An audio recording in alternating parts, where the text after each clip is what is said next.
Assalamualaikum warahmatullahi wabarakatuh. Kenalkan, saya Arya Surya Wijaya, mahasiswa Ilmu Hukum Universitas Islam Syarif Hidayatullah Jakarta. Yang mana pada saat ini saya akan eh, menjelaskan mengenai analisa ketentuan hukum terhadap kredit fiktif. Oke, langsung saja. Materi yang pertama itu mengenai apa sih kredit fiktif itu. Kredit fiktif ini merupakan suatu penyaluran kredit yang diberikan pihak bank terhadap nasabah, namun dengan menggunakan data-data fiktif. Artinya di sini pihak internal bank membuat data-data kredit yang ingin disalurkan dengan tidak keadaan yang sebenarnya terhadap seorang nasabah. Kredit fiktif biasanya digunakan dalam istilah perbankan saja. Kredit dapat dikatakan fiktif apabila contohnya debitur yang tercatat ternyata orangnya tidak ada atau fiktif, akan tetapi tidak pernah berhubungan dengan pihak bank. Hal ini biasanya disebabkan oleh pihak internal bank dengan nasabah yang menjalin suatu hubungan kerjasama dalam hal permohonan dalam rangka pencairan kredit tersebut. Eh, Langsung terhadap kasus yang terjadi pada kasus eh, contohnya itu Kejaksaan Tinggi Sumatera Utara meringkus mantan kepala cabang Bank Syariah Mandiri yang terletak di Jalan Gajah Mada, Medan, eh, pada hari Minggu tanggal 30 bulan 1 tahun 2011. Yang mana pada saat itu tersangka eh, yang dinyatakan eh, merupakan seorang buronan korupsi kredit fiktif senilai 27 miliar yang diajukan kepada Pertamina UPMS 1 Medan tahun 2011. Kepala Kejaksaan Tinggi Sumut IBN Iswantano ini melalui Asintel Dwi Setiobudi Tomo didampingi Kasipenkum Yos Arnold Harigan menyampaikan tersangka Wazirudin ditangkap di rumah kontrakannya di Peru Merkuri Selatan, eh, 27 Kelurahan Manjahlega, Kecamatan Rancasari, Bandung, Jawa Barat. Itu merupakan salah satu contoh kasus yang terjadi pada saat tahun 2011 kemarin.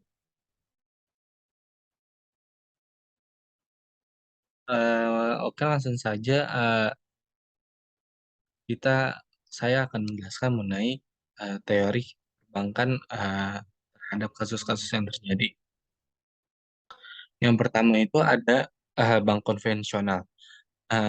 Di mana bank konvensional ini merupakan bank yang menjalankan kegiatan usahanya secara konvensional yang terdiri atas bank umum konvensional dan bank perkreditan rakyat. Kemudian, menurut Undang-Undang Nomor 10 Tahun 1998, yang dimaksud dengan bank, bank ini adalah badan usaha yang menghimpun dana dari masyarakat dalam bentuk simpanan dan juga menyalurkannya ke masyarakat dalam bentuk kredit dan atau bentuk-bentuk lainnya dalam rangka meningkatkan taraf hidup rakyat banyak. Berdasarkan pengertian tersebut, bank konvensional merupakan bank yang dalam operasionalnya menerapkan eh, metode bunga sebagai sistemnya. Bank konvensional pada umumnya beroperasi dengan mengeluarkan produk-produk untuk menyerap dana dari masyarakat, antara lain itu bentuknya ada tabungan, simpanan deposito, simpanan giro, dan juga bank ini menyalurkan dananya yang telah dihimpun dengan cara mengeluarkan kredit, antara lain ini diantaranya itu ada bentuk kredit investasi, kredit modal kerja, kredit konsumtif, kredit jangka pendek, eee, dan sebagainya. Lalu pelayanan jasa keuangan, yang dianut, bank konvensional ini antara lain itu ada clearing, inkaso, kiriman uang, letter of credit, dan jasa-jasa lainnya seperti jual beli surat berharga, bank draft, wali amanat, penjamin emisi, dan perdagangan efek. Dalam kegiatan bank konvensional ini terdapat dua macam bunga. Yang pertama itu bunga simpanan, eee, merupakan suatu bunga yang diberikan oleh bank sebagai rangsangan atau balas jasa bagi nasabah yang menyimpan uangnya di bank, seperti jasa giro, bunga tabungan, atau bunga deposito. Bagi pihak bank, bunga simpanan merupakan harga beli. Lalu yang kedua itu ada bunga pinjaman, yaitu bunga yang dibebankan kepada para peminjam atau harga yang harus dibayar oleh peminjam kepada bank seperti bunga kredit. Bagi pihak bank, bunga pinjaman merupakan harga jual. Kemudian, ada bank syariah. Bank syariah, merupakan lembaga keuangan yang usaha pokoknya memberikan kredit dan jasa-jasa dalam lalu lintas pembayaran serta peredaran uang yang pengoperasiannya itu disesuaikan dengan prinsip-prinsip syariat Islam. Berdasarkan Undang-Undang Nomor 7 Tahun 1992 yang mana telah direvisi dengan Undang-Undang Nomor 10 Tahun 1998 tentang perbankan, bank syariah ini mempunyai definisi sebagai bank umum yang melaksanakan kegiatan usaha berdasarkan prinsip syariah yang dalam kegiatannya itu memberikan jasa dalam lalu lintas pembayaran. Bank syariah ini juga merupakan bank yang menjalankan kegiatan usahanya dengan berdasarkan prinsip syariah dan menurut jenisnya itu terdiri atas bank umum syariah dan bank pembiayaan rakyat syariah. Berdasarkan rumusan tersebut, bank syariah berarti bank yang tata cara beroperasinya didasarkan pada tata cara bermuamalat secara Islam itu mengacu pada ketentuan Al-Quran dan juga Al-Hadis. Kemudian, ada juga jenis kegiatan transaksi bank syariah, eee, berupa penghimpunan dana yang mana di dalamnya itu ada giro, deposito, dan juga tabungan. Lalu yang kedua itu, berupa produk penyaluran dana, yang mana di dalamnya itu ada pembiayaan berdasarkan akad jual beli. Di mana jenis pembiayaan ini berdasarkan akad jual beli dibedakan menjadi 3 macam, yaitu pembiayaan murabahah, pembiayaan salam, dan juga pembiayaan istisna. Lalu yang kedua itu ada pembiayaan berdasarkan akad sewa-menyewa, yang merupakan jenis pembiayaan yang diberikan kepada nasabah yang ingin mendapatkan manfaat atas suatu barang tertentu tanpa perlu memilikinya.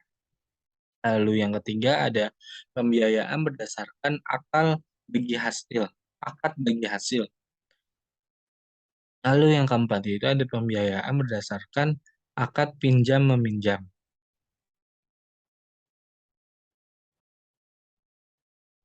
Kemudian, mengenai dasar hukum kredit fiktif.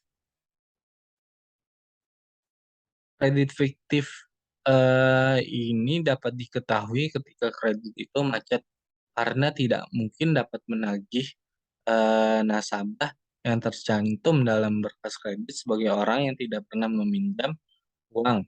Ketika kredit itu macet, maka, pasti pihak bank akan menghubungi nasabah yang tercantum, namanya di berkas kredit tersebut. Namun, setelah diselidiki ternyata nama tersebut sebenarnya bukanlah nasabah yang melakukan kredit peminjaman. Hal inilah yang kemudian dikatakan, kredit fiktif, karena data yang diberikan tidak sesuai dengan keadaan sebenarnya. Hukum perbankan di Indonesia, telah mengamanatkan, pelaksanaan kegiatan usaha bank, eee, harus berdasarkan pada prinsip kehati-hatian yang dituangkan dalam Undang-Undang Perbankan. Prinsip kehati-hatian ini, merupakan, suatu asas atau prinsip yang menyatakan bahwa bank atau lembaga dalam menjalankan fungsi dan juga kegiatan usahanya ini wajib menerapkan prinsip kehati-hatian atau, bisa disebut juga dengan prudent. Dengan mengenal, customer atau nasabah dalam rangka melindungi dana masyarakat yang dipercayakan padanya dengan mengharapkan kadar kepercayaan masyarakat terhadap lembaga keuangan tetap tinggi. Undang-undang perbankan sebenarnya tidak memberikan, penjelasan secara pasti, mengenai pengertian prinsip kehati-hatian ini. Namun dalam pasal 29 ayat 2, 3, dan juga 4 ini, eee, yang terdapat di UU Nomor 10 Tahun 1998, mempertegaskan kembali pentingnya prinsip kehati-hatian, agar nantinya ini prinsip kehati-hatiannya selalu diterapkan oleh, bank manapun. Adapun bunyi dari setiap pasalnya itu, yang pertama itu ada pasal 29 ayat 2, mengemukakan bahwa bank wajib memelihara tingkat kesehatan bank sesuai dengan ketentuan kecukupan modal, kualitas aset, kualitas manajemen, likuiditas, rentabilitas, solvabilitas, dan aspek lain yang berhubungan dengan usaha bank, dan wajib melakukan kegiatan usaha sesuai dengan prinsip kehati-hatian. Lalu yang kedua itu ada pasal 29 ayat 3, yang mana mengatakan dalam memberikan kredit atau pembiayaan berdasarkan prinsip syariah, dan melakukan kegiatan usaha lainnya, bank wajib menempuh cara-cara yang tidak merugikan bank dan kepentingan nasabah yang mempercayakan dananya kepada bank. Lalu yang terakhir ini ada pasal 29 ayat 4, pada pasal tersebut, menjelaskan bahwa untuk kepentingan nasabah, bank wajib menyediakan informasi mengenai kemungkinan terjadinya resiko kerugian sehubungan dengan transaksi nasabah yang dilakukan melalui bank tersebut. Dalam undang-undang perbankan, tidak dicantumkan secara tegas apa dasar hukum kredit. Hanya saja dari pengertian kredit sebagaimana yang sudah dijelaskan, tadi, yang ada yang sudah dijelaskan tadi, bahwa pinjam-meminjam adalah persetujuan dengan nama pihak yang satu memberikan pada pihak yang lain, suatu jumlah tertentu barang-barang yang menghabis karena pemakaian dengan syarat bahwa pihak yang belakangan ini akan mengembalikan sejumlah yang sama dari, macam keadaan yang sama pula. Dalam aspeknya, perjanjian ini tunduk pada undang-undang perbankan dan bagian umum buku 3 KUH Perdata, di mana perjanjian kredit pengaturannya ini di dalam Undang-Undang Nomor 10 Tahun 1998, tentang perbankan. Undang-undang ini merupakan lex specialis, sedangkan lex generalisnya bertopang pada KUH Perdata buku 3 bab 13 tentang pinjam meminjam. Oke, selanjutnya, memasuki hal yang terakhir yang akan saya bahas mengenai analisa kasus, eee, yang telah saya jabarkan di awal tadi, berdasarkan peraturan dan juga berdasarkan, teori. Berdasarkan penjelasan kasus yang telah dijelaskan di atas, bahwasanya, eee, mantan ketua cabang Bank Mandiri Syariah ini melakukan kredit fiktif senilai 27 miliar, yang mana dalam hal ini dapat dikatakan bahwa bank tersebut, tidak menerapkan, eee, prinsip kehati-hatiannya terhadap nasabah bank yang akan menerima kredit tersebut. Yang mana, telah saya jelaskan tadi juga pada pasal 29 ayat 2, pasal 29 ayat 3, Dan pasal 29 ayat 4 ini menjelaskan mengenai prinsip kehati-hatian bank dalam memberikan kredit terhadap nasabah. Yang diketahui bahwa dalam penangkapan mantan ketua cabang tersebut, eee, dikarenakan kredit yang diambilnya ini macet. eee, Setelah itu, eee, tersangka mantan ketua cabang ini dinyatakan sebagai buronan terhadap apa yang dilakukannya terhadap bank tersebut. Nah, di sini juga dapat dijelaskan ya bahwa eee, hal tersebut bisa juga masuk ke dalam tindak pidana korupsi. Berdasarkan peraturan yang ada di Indonesia ini mengenai perbankan dalam perkreditan, maka tindakan yang dilakukan mantan ketua cabang tersebut merupakan suatu tindakan yang melanggar ketentuan peraturan yang berlaku.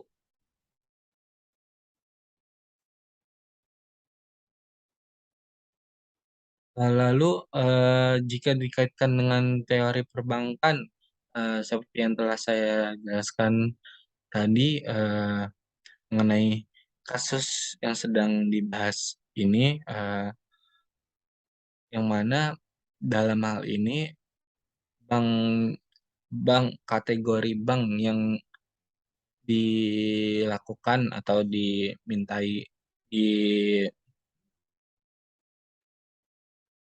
kredit oleh Kacab Bank Syariah merupakan kategori bank syariah, yang mana seperti yang kita ketahui, bank syariah ini su merupakan suatu badan usaha yang menganut, prinsip-prinsip syariah yang seharusnya di dalam sistem operasionalnya ini tidak memperbolehkan adanya perkreditan, apalagi dengan jumlah yang sangat besar tersebut ya.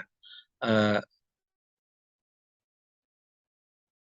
dan juga, seharusnya pihak bank syariah tersebut hendaknya melakukan riset terlebih dahulu mengenai, nasabah, yang akan, melakukan, peminjaman dana peminjaman dana. Jadi, ya balik lagi untuk pesan dari bank itu sendiri bahwa, eee, gimana caranya untuk kedepannya nanti, eee, selalu harus bisa, meriset terlebih dahulu atau memperketat lagi sistem operasionalnya dalam menyalurkan, sebuah dana. Apalagi di sini juga, kita ketahui bahwa mantan ketua cabang bank itu sendiri yang melakukan kredit fiktif. Mungkin itu saja penjelasan yang mungkin bisa saya jelaskan. Apabila dalam penjelasan atau kata-kata saya ada yang salah atau kurang jelas, mohon dimaafkan, karena memang saya hanyalah manusia biasa. Untuk itu terima kasih, semoga apa yang saya sampaikan dapat, menjadi suatu ilmu atau informasi yang baru. Untuk itu saya akhiri. Assalamualaikum warahmatullahi wabarakatuh.